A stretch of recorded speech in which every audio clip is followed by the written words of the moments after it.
Greetings, ladies and gentlefish, and welcome back to some more of my games. Now, this video was made with a particular intent in mind. If you pay attention to some people from the World of Tanks community and all that jazz, you, from some, get this impression, this feeling that, oh, there's nothing, no way you can impact a game, oh, everything's rigged and pre-arranged or something. Anyway. Or just people get very disheartened with the fact that they struggle to have an impact in their games. And a lot of the time there's some truth to that. It is, at the end of the day, a 15v15 game format. There's going to be some limitation to what you can achieve, and even the best players in this game are generally only packing a 60-65% solo win rate, which is very good for this game. But if you imagine a tennis match where you've only got a single opponent, can you imagine, I don't know, if we took the Roger Federers or the Andy Murrays of the world and dropped them in to a tournament with just random people, a casual tournament, they'd absolutely dominate, and I'm pretty confident they'd have win rates in excess of 60%.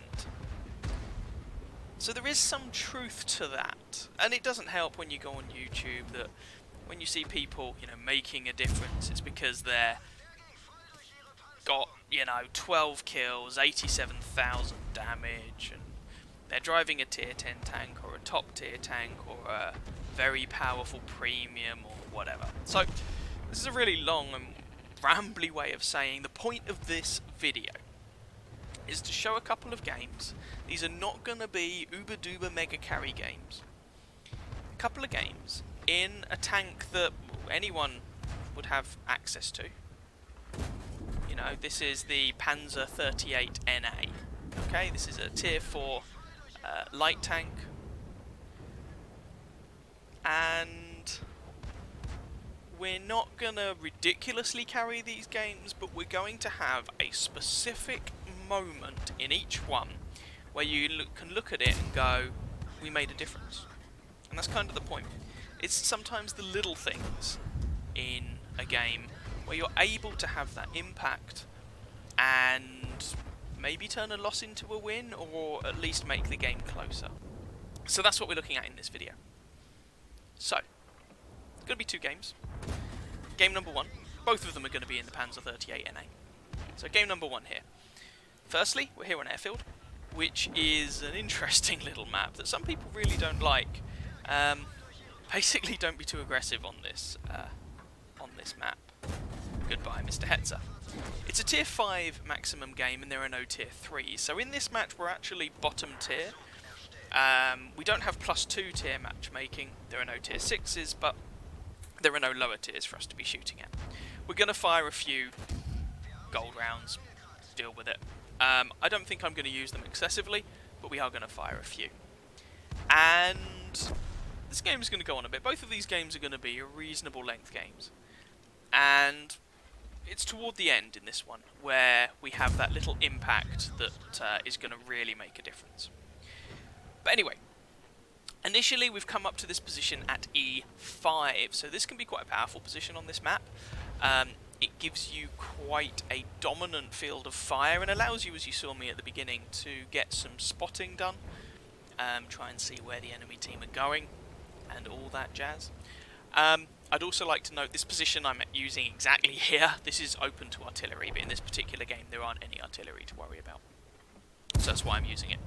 If there were artillery in this game, I would expect it to be deleted sitting just here. Now the enemy team have really rather pushed in. The scoreline is pretty close. As it is, by the way, we get absolutely slapped by an AP round from a Hetzer from across the map, which I wasn't expecting, and that's going to make things difficult.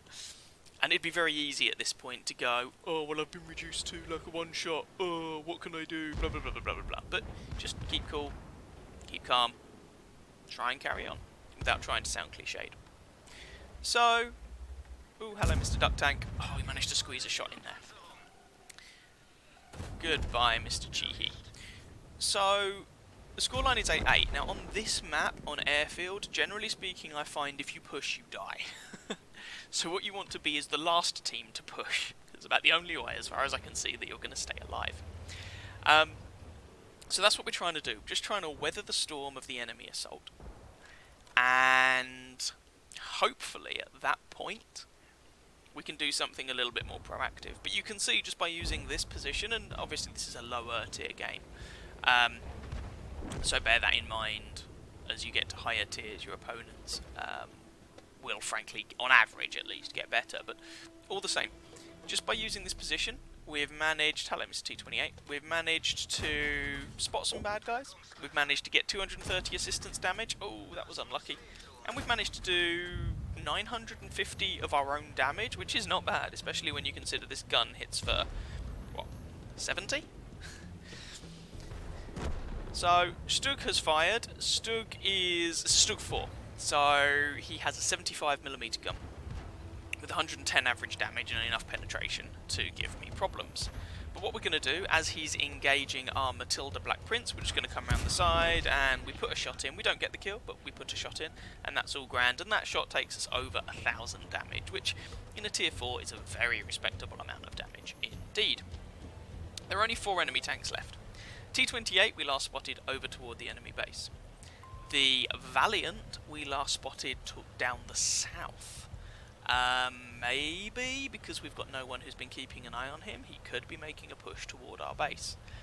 The other two, oh, speaking of him, there we go. This is just trying to predict what people are likely to do. We've got a Hetzer and a T40, neither of whom have been spotted, which probably means they're camping over by their base, and there's the Hetzer. So, we're just trying to deal with this Valiant. We have to be a little bit careful because, well, we are a one-shot, and we have been a one-shot for some time. But we're still just trying to have an impact here, and the problem with engaging that Valiant is he can kill me in one shot. So it's a bit of a risky proposition, and at the moment he's not really a threat. He's slow, so it's going to take him a while to get into a position where he can hurt our team. He could drive into the cap circle, but we'll get, you know, a minute 40 to be aware of that. And what I would really like is for our team to come back and defend their cap, but they're not. There's the T40, as predicted. He was over toward the enemy base, and now the Valiant's gone into our base. This is a little bit dicey. So, I'm trying to stay, for now, I really want this T40 to die. I'm trying to stay, therefore, out of render range of him, so that if our Matilda Black Prince spots him, I can shoot the guy. That would be ideal. There we go. So, he kills our Matilda Black Prince, and unfortunately he's got so much health that I'm unlikely to kill him at this point. We've put some shots in, which are going to be important later on. We're going to take a couple of blind shots, but we're starting to be a little bit pressured over by the cap at this point, and you can see by the way that we're down to 2 of us left versus 3 of them. So we've managed to whittle away that T40 down to probably a one-shot, because it looked like some of those blind shots hit. The T28's got a reasonable amount of health. I'm a little salty is not the right word in chat, but there's a degree of I told you so going on. But anyway, it's a tier 5 match, you can't expect too much. And we're going to go and try and deal with the enemies. Now, I thought it would be the Valiant capping. It actually turns out to be the T28, which is interesting. The Valiant turns up as well, which means our Panzer 4, or Panzer 1C, sorry, our Panzer Soufflé 1C is in a little bit of trouble. Now, with all these buildings around, I should be able to engage these enemy tanks one at a time. So, coming round here, the T28 is still engaging our Panzer, so we're able to take advantage of that. Oh, bounce that shot, brown trouser alert, but we're able to pick up the kill on him. And now we're just going to try and disengage and take the long way round. The idea being that guy can't turn his armour toward both myself and the Panzer at once, so one of us should be able to deal with this guy loading the APCR because my penetration sucks. 67 penetration with this gun, by the way. I know it's a light tank, but 67 is simply not enough even for the sides and rears of a lot of enemies that you're going to be facing. So, Panzer Soufflé puts a shot in. 67, this would basically be an average damage roll to kill him, and we're able to pick up the kill. Now, it's just that enemy T40 left. And we know he's on low health, but so are we. So we're going to have to play this a little bit carefully. And so firstly, obviously we have had an impact on this game. 5 kills, 1400 damage in a tier 4 is good. But that's not what I'm trying to highlight. There is a specific moment in this game where it doesn't matter how you interpret it, we make a difference, and we haven't yet reached that point. But obviously we have been making a gradual difference over time. But again, that's not what I'm trying to highlight in this video, because gradual differences over time are great, but I think people often find them difficult to identify, and so difficult to see, hey look, I have actually made a difference, whereas a specific event that you can look at and go, that was me, that's a bit easier. Anyway, this T-40, how are we going to deal with him? Well, back in the day, tier 4 tank destroyers used to have a rather impressive view range. I think the T-40 used to get 390 or possibly 400 meters base view range, which meant they were good at outspotting people. These days, not so much. He's probably packing something like 350, maybe even less view range. I have 370 plus vents plus binos when I'm stationary, so I have a pretty respectable view range here. And I reckon I can cross this ground safely, and indeed I appear to be able to. And I'm basically just trying to spot this guy for our Panzer Soufflé. Now, he wants me to fall back. The problem is there's 3.5 minutes left on this game, but to be fair, I think what he's trying to communicate is, I'm coming, don't go alone. I think that's what he's getting at. So I'm just chilling for a little bit. I'm perfectly happy just to wait for him to turn up. And both of us, with any luck, should be able to take down that T-40. One of us may die, but the other one should get the bag of coins. That's a sharp reference, by the way, for anyone who hasn't seen it. For anyone who has seen it, you may be aware that things don't quite work out like that. Speaking of which, anyway, we'll get to that. What's this T-40 going to do? So, we're sitting in the cap circle, and I could speed this up for you, but I'm not going to, because I don't want you to know if or when the T-40 rocks up. So the two of us are currently capping. Fine. I've got APCR loaded because if that guy turns up, he's going to be a one-shot, and I really need my shot to count. 18 seconds left. Maybe we can cap this out, and there's the T-40. He's got 60 health, he is a one-shot, and he kills our Panzer Soufflé. I pull back and bounce my APCR round. Didn't really have the time to aim that properly, and suddenly we've got a Mexican standoff. Oh dear. Well, this is going to come down to the wire, isn't it?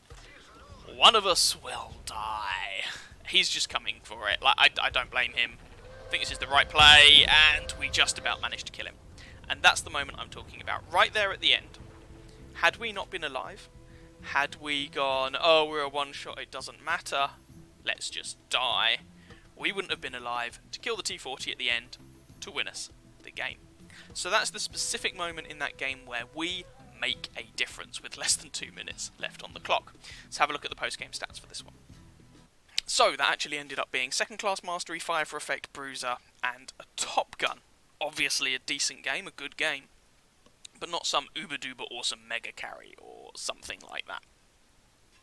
Finished at the top of our team, 1,540 base XP, 6 kills for that top gun, 873 base experience, 31 shots fired, 29 hits, 23 pens for that damage count, most of which was from relatively close range, 2 hits received, 2 pens, I was on very little health at the end.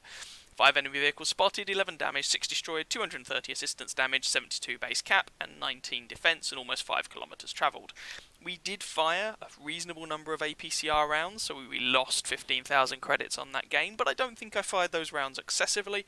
I think I only used them for appropriate high-value targets, and you can see there I do carry a good stock of AP as well. So that was the first game, and it was really that end bit that I wanted to show you this game for. Had we died, we wouldn't have been there to take down the T-40. So, you know, never give up!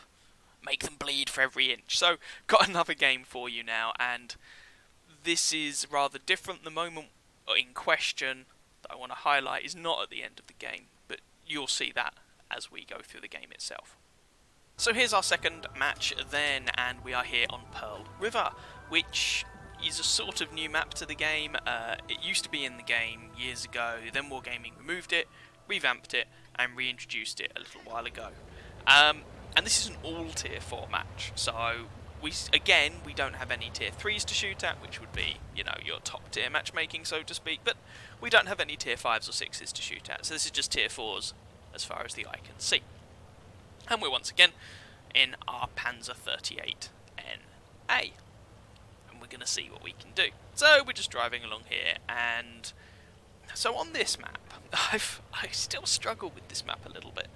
I sometimes find people in light tanks and whatnot, or faster mediums, go to the centre of the map, which is fine, but in my experience, it's a high-risk, low-reward play. I've tried it a few times, and I find quite often, hello Mr. T28, quite often you will get, you will take a lot of damage at least, and potentially die. And even if you capture that central location, what you can actually do with it is kind of limited. So I often prefer, especially at low to mid-tier games, it doesn't work as well at the higher tiers, and even mid-tier is a bit dubious, but especially at lower to mid-tier games, I actually prefer to come over to this side of the map, over toward the paddy fields. And you can see here, I've just spotted out a pair of T-28s and a Panzer 3J making a decidedly questionable play over toward, well, the centre of the map, but if you look at where they are, what they're thinking, I think, is we can flank around, but the position they're in leaves them badly exposed if they get spotted, because they're just in this little gully with lots of people with elevated firing positions who can just shoot them up, and it doesn't take someone in my position to shoot them. The Panzer 3J on our team from the centre of the map could probably spot them out, it's just I did it sooner.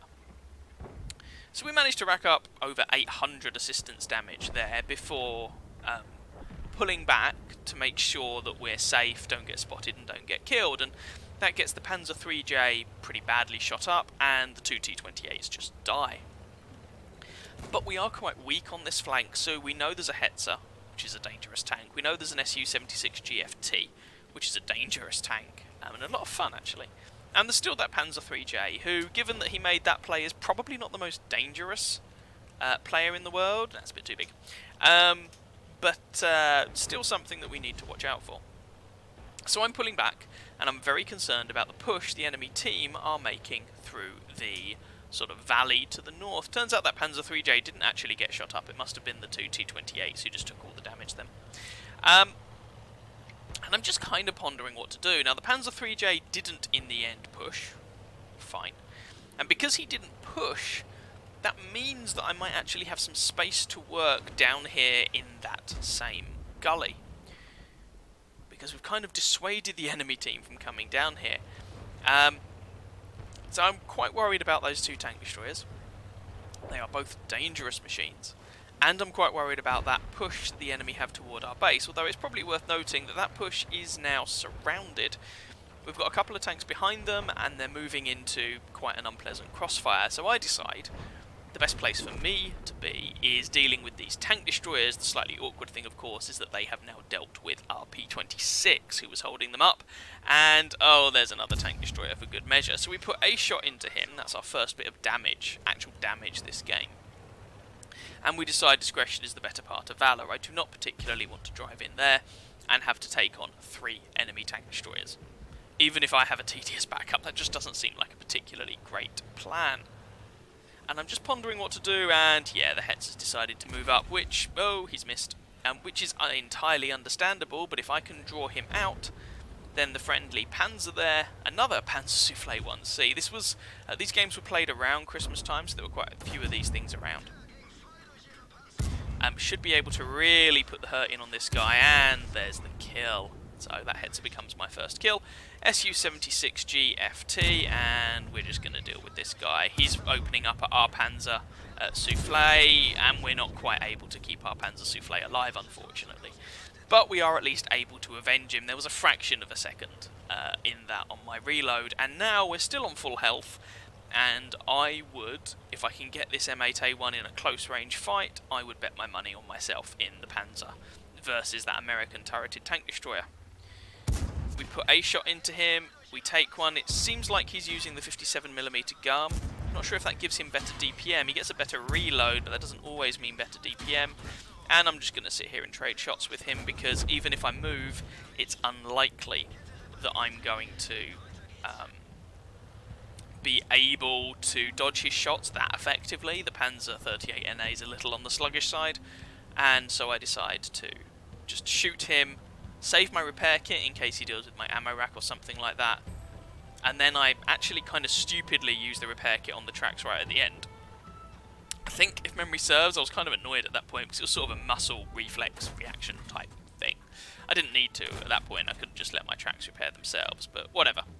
He's dead, is the point. Hopefully that doesn't come back to bite me on the bum.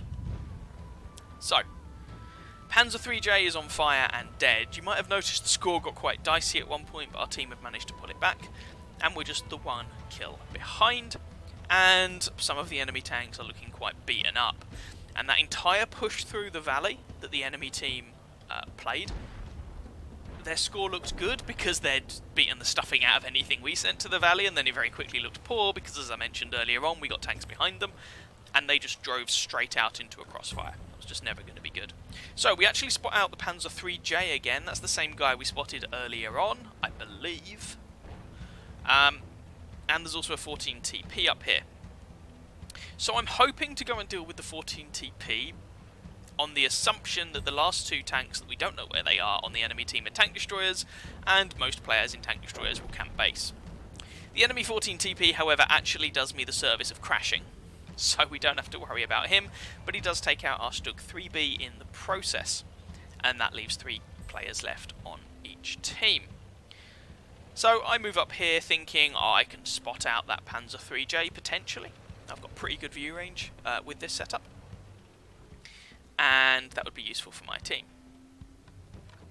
And someone starts capping. Oh, okay, well, I guess we know where the Panzer 3J is. That's no great surprise. He was last spotted over there anyway, trying to get eyes on the capture circle, but it's entirely possible that he's hunkered down behind that building, and suddenly there are 2 cappers. And I have to make a decision here. I say I think he's behind the house, but it's going to dawn on me in a moment that I can't wait for someone else to do this, because they're not. And this is the moment that I was talking about earlier on. I decide, screw it, I need to go over there and I need to reset the cap. So I'm loading APCR here on the basis that I don't have the time to aim for tracks or something like that, and I just need to get over there and I need to get the base reset. Whilst the Panzer 38 NA is a little on the sluggish side for a tier 4 light tank, it does have pretty respectable top speed. And we've got 6 seconds left. 5, 4, 3, 2, 1. There they are, and pretty much on the move, we get the reset. Put another shot in, going for the other guy, and we get the reset on both of the enemy tanks. That's a full base reset, and we just saved the game. Pure and simple. Had we not done that, these guys would have capped out and would have lost. Simple as that. Now, the game isn't won yet, but it is saved. And losing these 2 tanks for the enemy team is going to put them in a really dicey position, because they're just not going to have... Well, that was a funky bounce. They're just not going to have the numbers to realistically contest this unless the enemy Panzer Souffle 1C plays a blinder, and given that he hasn't been spotted all game, whilst that's possible, my money would be on him camping base. There we go. That was the moment I was referring to. Instead of waiting for someone else to go and decap, someone who was actually closer noticed that they just weren't. They were sitting there and decided we had to do it. And we managed to do it just in the nick of time. We got a little bit lucky to land that shot on the Panzer 3J. We were essentially on the move. So a little bit of luck. But had we not decided to make that play, we wouldn't have been in a position to get lucky, if you see what I mean. So yes, we got a little lucky in landing the shot, but we made the situation in which we could get lucky. We kept ourselves in it. If I hadn't gone over there to try and reset the base at all, it wouldn't have mattered how lucky we were. We'd have never been in a position to try and take the shot. I hope that makes sense. So, we've saved the game. Without us in this game, we would have lost. So we've saved the game, and now we're just going to go and try and hunt down that last enemy tank destroyer and take the game down with a little bit of style and panache with any luck. So I reckon the guy is over by his base. Maybe he's not, maybe he's gone somewhere else, but I think it's worth checking the base. Let's be honest. Oh look, he's over by the base, and as it turns out, this guy looks like he might actually be AFK. Going for the tracking shot here because it would be really nice to try and guarantee some assistance damage on this guy, because I'm clearly not getting any spotting, but I appear to be unable to take this guy's tracks off, and I also appear to be unable to kill him as Captain Gummy Boot, which is a wonderful name by the way, in his M8A1 gets the kill, but that's fine. I don't mind. I'm fine for someone else to get the kill. I was just really happy at that point I was able to save the game. So, there we go. There's the two games I wanted to show you. For the last time in this video, let's just go and have a look at the post-game stats for this one. Well, there we go. Another second-class mastery. I think that's Master Gunner, Fire for Effect, and, unsurprisingly, a Defender Medal for, well, defending our base. 1,355 damage done, 3 kills, 801 base experience. Shout out to Captain Gummy Boot there, 1,306 damage and 3 kills from him. And commiserations to the enemy T-28E F-30, over 2,000 damage is a lot for a tier 4, even if that tier 4 is rather on the overpowered side, like that T-28. Although I don't own one, maybe I'm talking out of my backside, but I don't think so. 29 shots fired, 23 hits, 21 pens for that damage count, 5 hits received, 3 pen, 2 didn't, but that doesn't mean they bounced, just means they didn't pen. 6 enemy vehicles spotted, 6 damaged, 3 destroyed, 814 assistance damage, and 100 base defense points. 5.19 kilometers travelled, and we made a profit with events and a premium account and whatnot, but even without those shenanigans we would have made a profit of around 12,000 credits, even with a standard account and none of that good stuff going on. So there we go. 2 games in which we make a difference, and that's kind of the point of this video. And they're not uber mega awesome carries. We're not going around as a top tier heavy tank, bouncing all the things and farming all the scrubs. It's a lower tier tank, but it's a vehicle that anyone could have access to if they wanted to. They don't have to pay money or something like that. So there we go. I hope you guys enjoyed. If you did, by all means feel free to catch some of my other videos and or subscribe to my channel. And as ever, I wish you very happy hunting on that battlefield. Ciao ciao.